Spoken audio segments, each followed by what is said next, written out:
სახელობის ვარსკვლავის, მისი სახელობის დარბაზის სასემო გახსნისა და ზურაბ ჟვანია ოფიციალური განცხადებები, გამოსვლები, ინტერვიუები, წიგნის პრეზენტაცია გაიმართა. ღონისძიებას ზურაბ ჟვანიას მეუღლე ნინა ჟვანია, ევროკავშირისა და გაეროს ელჩები, ასევე ყოფილი პრეზიდენტი გიორგი მარგველაშვილი, შენების მოძრაობის ლიდერი დავით უსუფაშვილი და სხვა მოძრაობის სტუმრები ესწრებოდნენ. ევროპის უნივერსიტეტში ზურაბ ჟვანიას ვარსკვლავის და მის სახელობის დარბაზის გახსნა საქართველოს ევროპის საბჭოს თავმჯდომარეობას და ზურაბ ჟვანიის დაბადების დღის თარიღს უკავშირდება.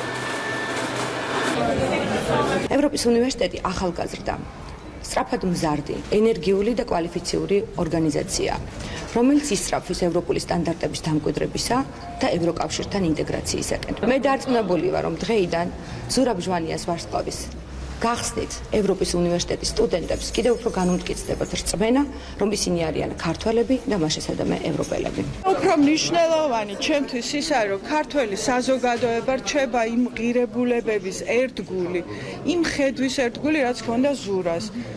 იმ დასავლური ღირებულებების, ქვეყნის განვითარების იმ გზის ერთგული.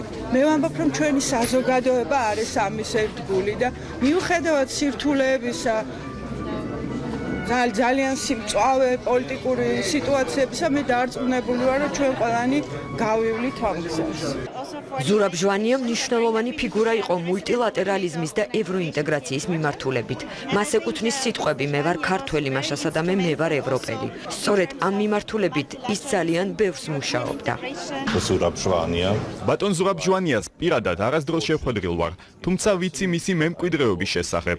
ეს იყო პოლიტიკოსი, რომელმაც თანამედროვე საქართველოს დემოკრატიისთვის მნიშვნელოვანი წვლილი შეიტანა. ამასთან ერთად ვიცი, რომ ის იყო მისი დროის ერთ-ერთი მოწინავე გარემოს დამცველი. ამ მიზეზთა გამო ის დიდ პატივისცემას იმსახურებს. და რა ხდება ქვეყნის ფარგლებს გარეთ ბოლო 10 წლების განმავლობაში ყველაზე მასშტაბური საპროტესტო გაფიცვა საფრანგეთში არეულობასა და